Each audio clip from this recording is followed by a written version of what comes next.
Welcome back to Fight for Liberty. Today on Deep Dive, we're going to be taking a look at two amendments introduced in the Senate last week. The numbers 1583 and 1586, both introduced to amend the Foreign Intelligence Surveillance Act of 1978 and the USA Freedom Reauthorization Act.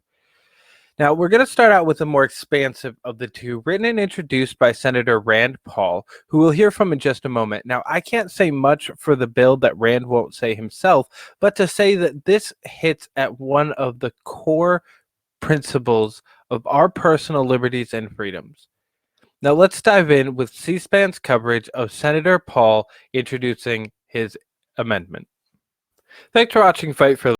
The Patriot Act was begotten of the most unpatriotic of ideas, that liberty can be exchanged for security. The history of the Patriot Act shows that the exchange is a poor one. As our liberty wanes and wastes away, we find that the promises of security were an illusion. The history of the Patriot Act is really a history of how power corrupts and how bias and malfeasance grow when power is unchecked. The Patriot Act allows a secret court, FISA, to grant generalized warrants to collect personal data from millions of Americans. The spies who run these surveillance programs then lied for years and years to us. One of the most notorious of these liars was James Clapper. When cross-examined under oath by Senator Wyden, James Clapper denied that the government was collecting data on millions of Americans. A month later, the whistleblower, Edward Snowden, revealed that Clapper had lied. Snowden revealed that Clapper and others were using the Patriot Act to spy on virtually every American. Snowden revealed that the secret FISA court was allowing a single court order to command the collection of millions of Americans' personal phone data. Most members of Congress had no idea that this was going on. In fact, one of the authors of the Patriot Act publicly expressed his shock that such a massive surveillance of Americans was occurring with no notification of Congress. Clapper and others, though, said that's not true. They justified their actions by saying, "We've been briefing the elite 8 congressmen." Who are the elite 8 and who made them elite?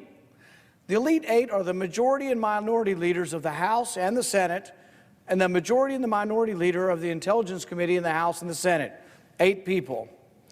When they were quizzed about this program, most of them said they couldn't remember ever being briefed on it.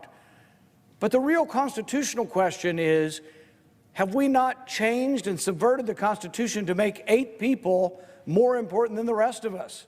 So this is a program where they were collecting the data on everybody's phone calls, everybody in America, and you would think there would have to be a debate and approval by Congress, but they only take 8 people. And those 8 people seem to be confused that they had approved the program as well. The idea that a single court order can allow the collection of personal data from millions of people is antithetical to the intentions of the Fourth Amendment. The Fourth Amendment dictates that the government must identify an individual and the items and the location to be searched. The Fourth Amendment was intended to forbid general warrants or writs of assistance that historically monarchs had used indiscriminately to collect vast amounts of either belongings or possessions of individuals. The Fourth Amendment was written to prevent that from happening. The Patriot Act essentially allows for generalized warrants and the bulk collection of personal data. The Fourth Amendment also dictates that a search can only occur when you prove to a judge, when the government proves to a judge that there is probable cause that a crime has been committed. However, under the Patriot Act, they have lowered the standard. So there's the constitutional standard, the Fourth Amendment, but under the Patriot Act, the standard now becomes if it is relevant to an investigation. So that's a much looser, broader standard, and it's not a constitutional standard. So the question is, through these special secret courts and through the Patriot Act, can we allow things that the Constitution actually prevents? What we've done is eroded protections for Americans. And so some of us have said the Constitution should still apply to Americans. If you want to look at the data of foreigners or spy on foreign countries or potential terrorists, by all means do it, but Americans still should be protected by the Constitution. The Patriot Act doesn't provide this protection and allows anybody to be investigated if the government can prove that it's relevant to an investigation. That standard is so broad that could mean almost anything. It's hard to imagine something that could not be argued to be relevant to an investigation. To those of us that prize the rights guaranteed in the Bill of Rights, the Patriot Act is a violation of our most precious rights. The Patriot Act in the end is not patriotic. The Patriot Act makes an unholy and unconstitutional exchange of liberty for a false sense of security, and I, for one, will oppose its reauthorization. Today we are also here, though, to discuss the FISA court that interacts and uses some of these extra powers, these extra constitutional powers. It has been revealed over the last few years that the FISA court was manipulated, lied to, and ultimately condoned the investigation of a political campaign. I believe that the authors of the FISA court, who intended to restrain unconstitutional searches, would be appalled at what the FISA court has become. They would be appalled that this secret court intended to be used to investigate foreign spies and terrorists was turned into a powerful and invasive force to infiltrate and disrupt the political process. It should not matter whether you're a Democrat or a Republican or a Libertarian. We should all be appalled at this abuse of power. The question is, how do we fix it? To my mind, there are two approaches. Number one, we could try to make the FISA court less bad by adding procedural hurdles to make it more like a constitutional court. Or number two, admit that the FISA court cannot be made constitutional. Admit that FISA uses a less than constitutional standard when it allows searches to be performed that do not meet the Fourth Amendment. The Fourth Amendment requires probable cause that you've either committed a crime or are committing a crime. The FISA court only says we have to say that there is probable cause, the government must prove or assert that there's probable cause that you're connected to a foreign government. But as we've seen, the standards were so lax that when they went to the Trump campaign and said that a certain person was related to a foreign government, it turns out it was untrue. And they didn't present facts to the court that actually argued that he wasn't an agent of the foreign government, and that person had no one to argue for him. The deficiency of the FISA court and why it's not constitutional is you don't get a lawyer. You actually don't even get told that you've been accused of a crime. The only reason we know that President Trump's campaign got caught up in this is he won. Because he won and now has the power to open and put sunlight on this, we are now able to see this. If this had been an ordinary American caught up in this, you would never be told. You would never get a lawyer, and you would have been brought before this investigative body and allowed to search vast amounts of your private information without probable cause. That is not constitutional, and I don't think we can make it constitutional. I think we should admit that we can't constitutionally allow Americans to be subjected to a search that doesn't follow the Fourth Amendment. I believe there's no fixing the FISA court to make it constitutional for Americans.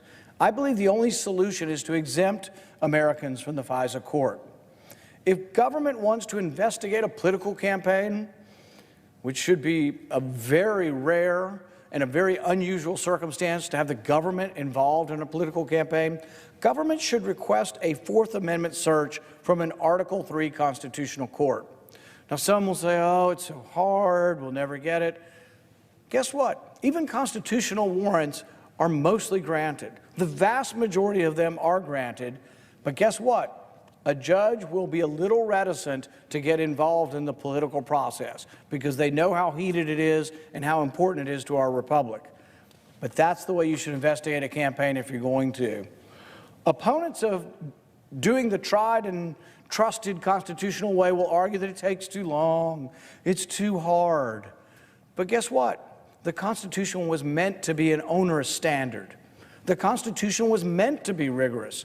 Our founding fathers understood that justice cannot be achieved in secret courts that don't notify the accused, nor let the accused have legal representation.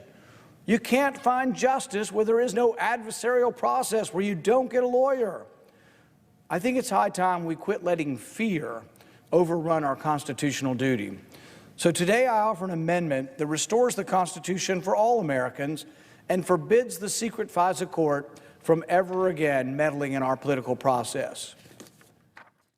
The details of this amendment change various pieces of FISA.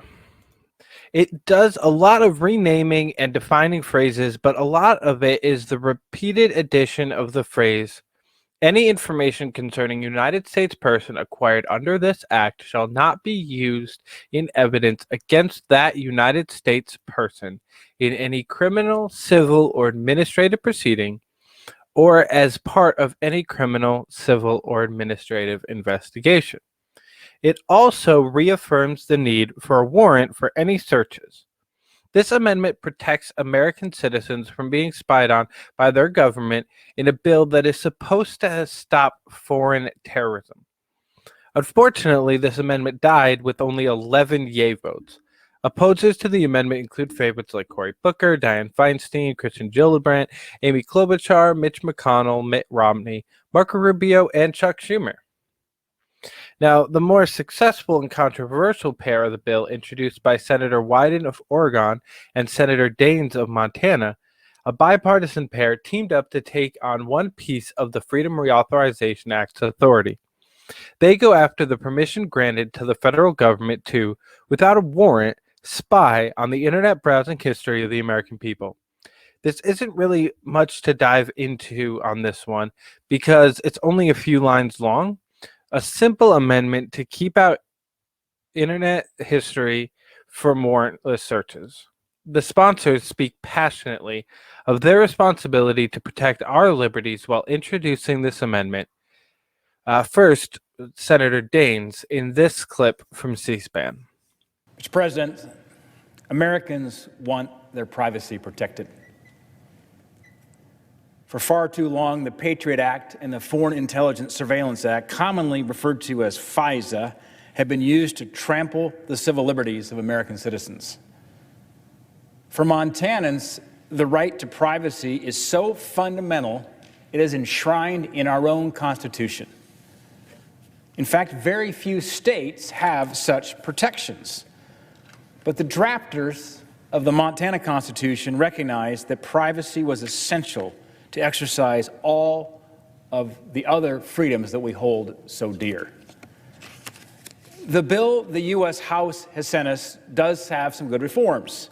It has some good provisions in it, including a provision from my bipartisan bill with my colleague from Oregon, Senator Wyden, called the Safeguarding Americans' Private Records Act, which would revoke the now terminated Call Detail program, which secretly collected data on our cell phones, our landlines, as well as private conversations. But the House bill fails to enact real reforms to FISA that will actually protect the privacy of the American people.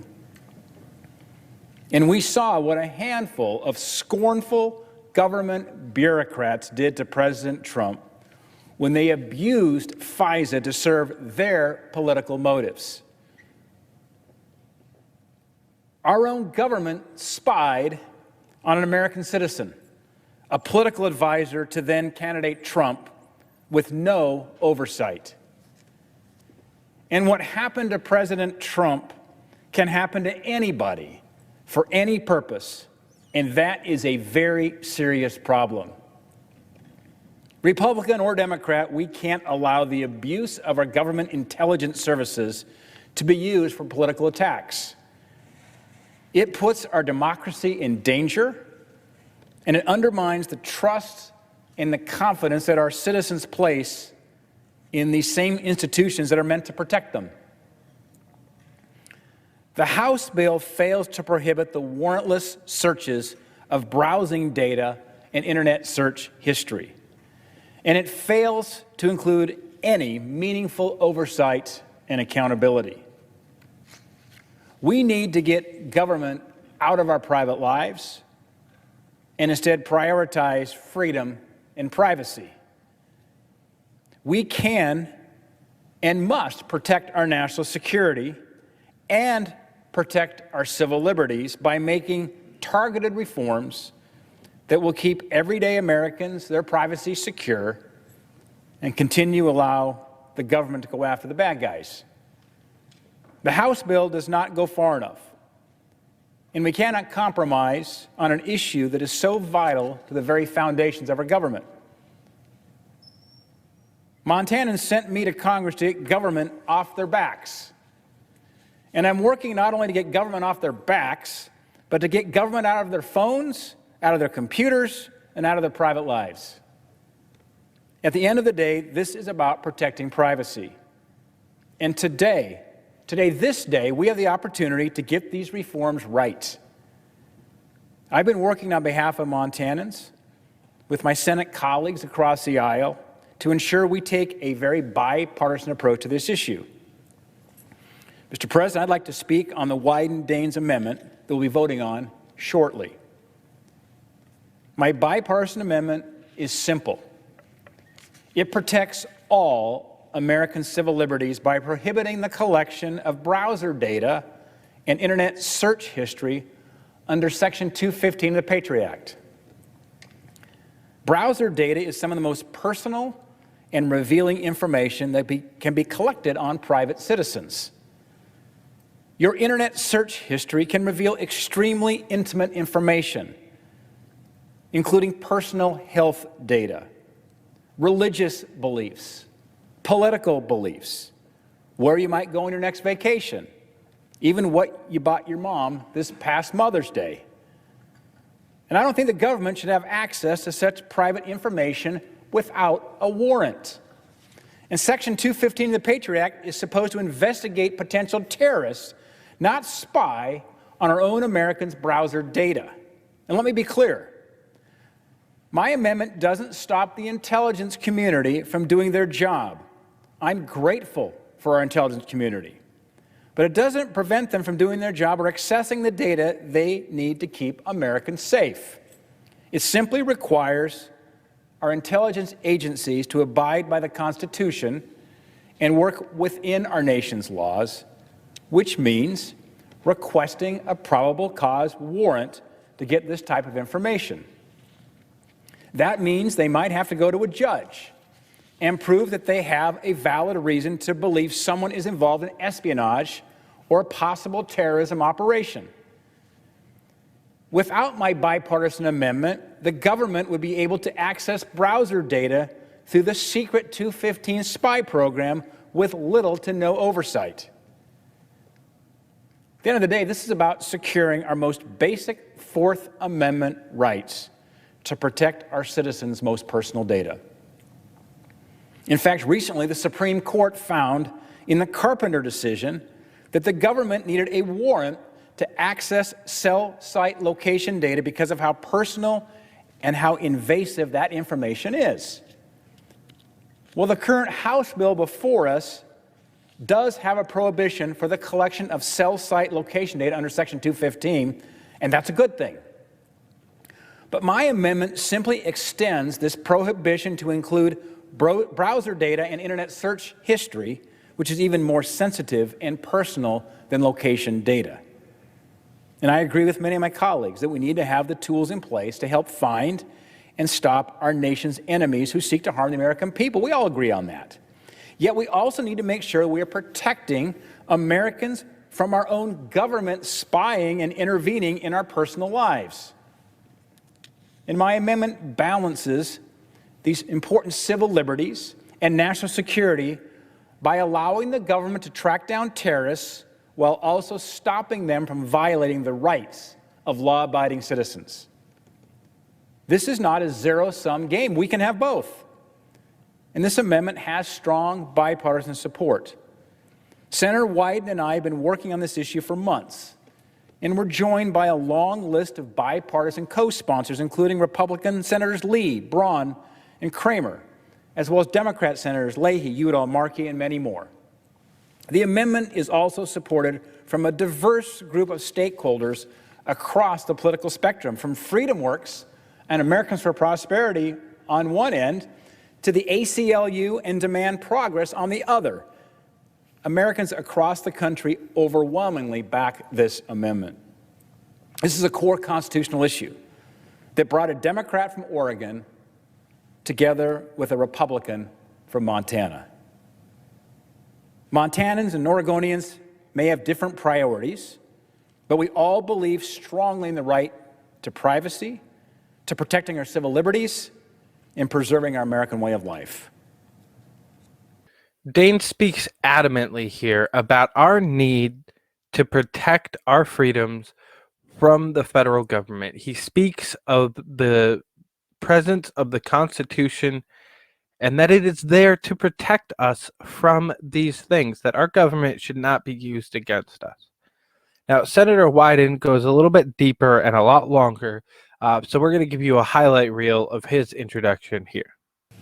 Mr. President, I rise to offer this bipartisan amendment because I think a basic question needs to be asked at this unique time. Is it right when millions of law-abiding Americans are at home for their government to be able to spy on their internet searches and their web browsing without a warrant? Should law-abiding Americans have to worry about their government looking over their shoulders from the moment they wake up in the morning and turn on their computers to when they go to bed at night? I believe the answer is no.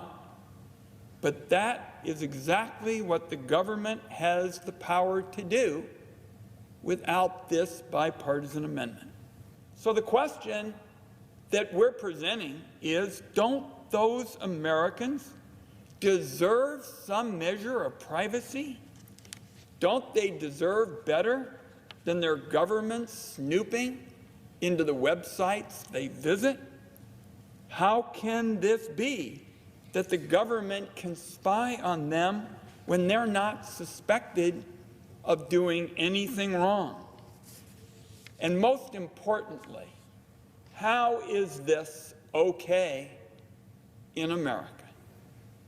With web browsing and searches, you are talking about some of the most intimate, some of the most personal, some of the most private details of the lives of Americans. Every thought that can come into people's heads can be revealed in an internet search or a visit to a website. Their health history, their medical fears, their political views, their romantic lives, their religious beliefs. Mr. President, collecting this information is as close to reading minds as surveillance can get. It is digital mining of the personal lives of the American people. Now, typical Americans may think to themselves, I've got nothing to worry about. I've done nothing wrong.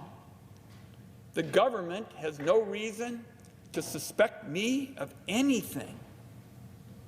Why do I need to worry? Unfortunately, the question is not whether you did anything wrong. The question is whether a government agent believes they have the right to look at your web searches. In other words, without this bipartisan amendment, it is open season on anybody's most personal information. Now, there's a simple solution: require a warrant. With this amendment, the government can go to court and with a warrant collect whatever it needs from those who actually threaten the safety of our people. And in an emergency, something I feel very strongly about and have worked for as a member of the Intelligence Committee, the government can use emergency provisions, collect the information immediately, and settle up with the court later, proving once again, Mr. President, that liberty and security aren't mutually exclusive, that smart smart policies like this type of amendment help to get you both. Now, a brief explanation of how we got here. Right now, the government can collect web browsing and internet search history without a warrant under Section 215 of the Patriot Act. Section 215 from the beginning has been the most controversial and dangerous provision of the FISA law. That's because it is so extraordinarily broad and so vague. Under Section 215, the government can collect just about anything so long as the government believes it's relevant to an investigation. This can include the private lives of many innocent, law-abiding Americans. As I indicated, they don't have to do anything wrong. They don't have to be suspected of anything.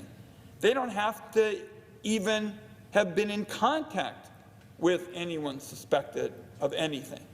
Their personal information in some way, just has to be connected or relevant to what the government is looking for.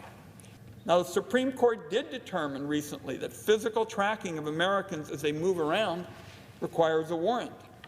And in this bill, Congress is finally getting around to stopping the government from using Section 215 to conduct warrantless collection of certain location data.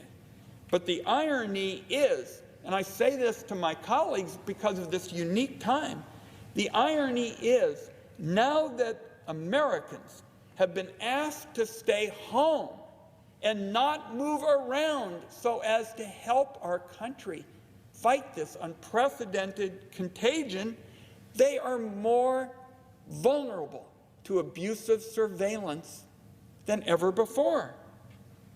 I think that's wrong, because I've long felt that these issues were fundamental to ensuring that we prove, as I stated earlier, that liberty and security aren't mutually exclusive, that smart policies give you both, and not so smart policies don't give you either. Americans deserve to know at this unique time that the government is not engaged in digital tracking of their personal lives. The warrantless collection of Americans' web browsing history offers endless opportunities for abuse. Donald Trump has called for investigations of his political enemies. Attorney General Barr has injected himself into investigations that affect the personal or political interests of Donald Trump. All it would take is for some innocent American's web browsing history to be deemed relevant to an investigation, and the government's off to the races, collecting all of that personal information. This is not a partisan proposition. Any administration, given the direction of the law absent this amendment, could be tempted to collect the web browsing and internet search history of political enemies, politicians, activists, journalists. And I'm just, before we wrap up, going to touch on some of the arguments against this amendment. At some point in this discussion, someone is going to come and say, this bipartisan amendment is going to be pretty much the end of Western civilization as we know it. We won't be safe. It's not going to protect our liberties. It's going to set up all kinds of arbitrary policies. And I just want to show how those arguments don't hold water. But the big picture response to this argument is that it's Congress's responsibility to determine when some information is so sensitive that it requires a warrant. In this bill, that was done with respect to geolocation information. I believe digital tracking of innocent Americans demands the same protection. The other argument I imagine we'll hear is that this amendment would create protections for Americans that don't exist in the criminal context. The problem with that argument is that Congress isn't legislating on the criminal law right now, but it does have a unique opportunity to prevent intrusive surveillance of Americans and prevent abuses. Mr. President, FISA requires an extra layer of protection. That's because, unlike criminal law, FISA is secret. It's also a non-adversarial process. It relies on government representations that, as we've learned from the Inspector General, are frequently inaccurate. When the government uses FISA information against Americans, there's little or no notice or opportunity to challenge the surveillance. And most of all, it is subject to something that I have come to call secret law. Law that nobody knows about in a coffee shop in Washington or North Dakota or Montana. It's basically secretly interpreted. Wrap your arms around that one. Congress explicitly approving of the warrantless collection of Americans' most private information when millions of Americans are sitting at home today. At some point, Mr. President, I believe the Senate needs to focus on a little bit of history. Section 215 was secretly interpreted and abused in the past. The use of these authorities to spy on Americans' web browsing and search history is a screaming alarm warning us of future abuses. What the American people deserve and what this amendment provides is clarity and transparency about what the government cannot collect without a warrant. One last argument, and that is we've heard if the Senate amends this bill, oh my goodness, the House just won't do anything at all. Well, there were 75 House Democrats and many Republicans who voted against this bill because it didn't include enough privacy reform. Adding key reforms like this amendment can only strengthen the support in the House. I think it's really interesting to note here that all three gentlemen we've heard from today, which I would consider to represent three different parties, all mentioned the investigation into Donald Trump and the use of the FISA courts to spy on one of his campaign advisors. That is proof that this goes above and beyond party affiliation. This is not a right versus left issue. This is an issue of should the government be able to do this? And I think a lot of people are in agreement, no, it shouldn't. Senator Daines wraps everything up perfectly here just before the vote in this clip. Mr. President, this amendment is about protecting Americans' privacy. It's about making sure the government isn't intruding into our most private data. It's about respecting the Constitution and the Fourth Amendment. And the Wyden-Daines Amendment simply prohibits the collection of browser and search history data under Section 215. Browser data is extremely personal, it's sensitive, and should require a probable cause warrant to access. This data shouldn't be allowed to be collected behind closed doors with no judicial oversight. We can protect national security and protect the civil liberties and the constitutional rights of Americans at the same time. Plain and simple, if you want to see an American search history, then you better go to the judge and get a warrant. I yield back. This amendment had overwhelming bipartisan support and failed with 59 yay votes, coming only one vote short of accomplishing its goal and protecting just some of our civil liberties. Thank you to the 59 senators who stood up for the rights of their constituents. Among this list is Ted Cruz, Chuck Schumer, and Cory Booker. Of course, the nays were riddled with sellouts and establishment players like Graham, Feinstein, Inhofe, Burr, and Romney. Now, Senator Bernie Sanders is under a lot of fire for being one of the 4 senators to not be present for either of these 2 votes.